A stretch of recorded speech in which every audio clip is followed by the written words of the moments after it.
Folks, the entire NFL world just got flipped on top of its head, all right? An article was just released from Ben Standig, The Athletic / New York Times, where he ended up interviewing several NFL agents, and they gave us the best and the worst ran franchises in the NFL. I'm sure that everyone has already heard about the Aaron Rodgers news. Don't worry about that. We will get into it. But I really want to unpack everything these agents were saying about these said organizations, because some of the evidence is damning. And if you were a fan of this organization, this is not the news that you wanted to wake up to this Thursday morning. By the way, guys, make sure that you like this video, subscribe, and turn on bell notifications. I am sincerely hoping that I can surpass 50,000 subscribers by the end of the regular season. I put out NFL content each and every single day exactly like this, so I think you'll enjoy it.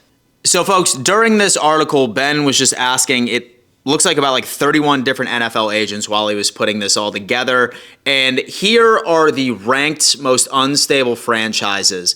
Number 1 being the Carolina Panthers, number 2 being the Las Vegas Raiders, and then there is a four-way tie between the New York Jets, the Jacksonville Jaguars, the Dallas Cowboys, the Arizona Cardinals, 2 votes for the Broncos, and then 1 vote for the Commanders. Now, I'm interested to go through each and every single team, see exactly what the soundbite had to say, and obviously do feel free to engage in the comment section to give your thoughts on here. Now, based off of this list, folks, there's only a couple of excerpts from some of the teams, so let's go through these together. Starting off with the Carolina Panthers, who is hands down the worst organization right here. We see all this news about David Tepper getting in fights with Jacksonville Jaguars fans in the owner's box. We hear that he has no idea what he is doing. He is the reason why they chose Bryce Young over C.J. Stroud in the draft just a couple of years ago. But let's take a look and see what he has to say. Panthers' organizational stability comes from the owner, and the front office needs more time than the owner, David Tepper, gives. A strong QB can keep a team viable regardless of the front office, but what is the plan? Following up, they said the Panthers, I think the headline for this section should be that for the first time in my career, most NFL organizations are relatively competent. I can only think of a few that aren't run well, starting with Carolina because of Tepper's involvement. They didn't get a big haul in the Brian Burns trade either. So there's been rumors about this guy for the longest time, guys. Seems to be way too in tune with a lot of the front office decisions. He's not really taking a step back. He's trying to take a page out of, I'd say, the Jerry Jones book, if you will, and it doesn't appear to be working. I think that this is no shock that the Panthers probably come down to one of the most ill-ran organizations on the face of the planet. This is absolutely damning. Scrolling down here, guys, we have the Las Vegas Raiders. Here we go. As you remember, we can see that the Raiders were the second most unstable franchise according to these 31 responses. And then here we go on the Raiders. The owner, Mark Davis, frequently makes significant changes. He put Josh McDaniels and Dave Siegler in charge and fired them after less than 2 seasons. Now the Raiders have an inexperienced coach in Antonio Pierce and a retread GM hire in Tom Telesco. Organizations start at the top, and Davis doesn't provide stability. So it sounds like based off of this that we're looking at Mark Davis, and he has zero patience whatsoever. He does not allow chemistry to build throughout the season. Building a winning roster in this league is very difficult. It's not going to take 1 season, 2 seasons. A lot of the times, you need to be able to let these coaching staffs and front offices gel together and really start making momentum piece by piece, brick by brick. Sounds like Mark Davis is just, quite frankly, not that guy. Raiders' traditional choices in this category, like Washington and Arizona, has improved or appeared headed into a good direction. Vegas keeps making changes and now finds itself without an apparent quarterback of the future or legitimate starter when it needed one the following last season. Now, I think the Las Vegas Raiders, they have been ignoring this. And I will tell you, I genuinely still believe to this day that the Raiders were targeting Michael Penix during the draft, but the Falcons ended up completely shocking the world and taking him with that 8th overall. I think that they could have potentially made some more moves. Perhaps they could have reached a little bit and got some of the other QBs that went in the first that many weren't projecting were going to go in the first place. Just really didn't seem like a lot of effort.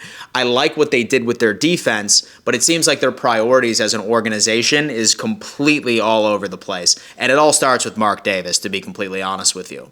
Now, right before we move into why the Cardinals is an absolute dumpster fire, guys, I need to give a giant shout out to today's sponsor, and that is Pristine Auction. Folks, Pristine Auction is the ultimate online auction house where you get to bid on some of the most beautiful signed memorabilia all across sports. As you can see, there are new bids, new items added on a daily basis, and all you need to do is sign up for a free account. That's right, I said a free account. Link is pinned at the top of my chat. And to get in on the action. It's absolutely addicting. I ended up getting myself a signed Thurman Thomas helmet. I also ended up getting myself a signed Jim Kelly jersey. So there's rookie cards, there's signed helmets, signed mini helmets, you name it. It's all on Pristine Auction. And if you win your first bid after signing up for your free account, use my code DMitch10 for $10 off. So yeah, next up we have the Arizona Cardinals. I really don't think anybody's shocked on the Arizona Cardinals situation here. However, the excerpt from the Cardinals report is that Kyler Murray extension is why they are stuck. Why give Kyler that extension and quickly fire the head coach who wanted him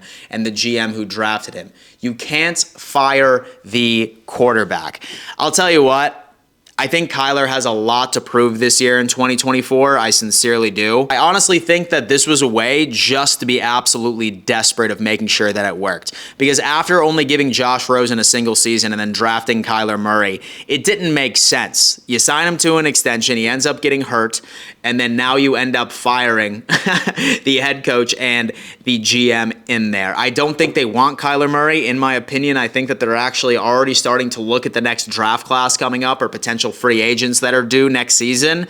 But it all starts with Kyler Murray. Who knows how he's going to perform this year? His weapons certainly aren't going to be helping him much. I mean, don't get me wrong. I love Marvin Harrison Jr. Everyone's high on Trey McBride from a fantasy perspective. But it all starts with Kyler over here, folks. It's nuts. Next up, Dallas Cowboys. I think a lot of us are not shocked by this.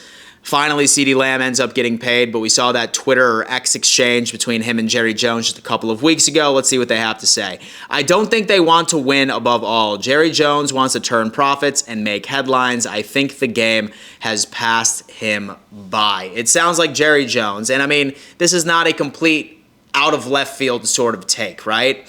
So many people are asking, what the hell is Jerry going to do with this squad, right?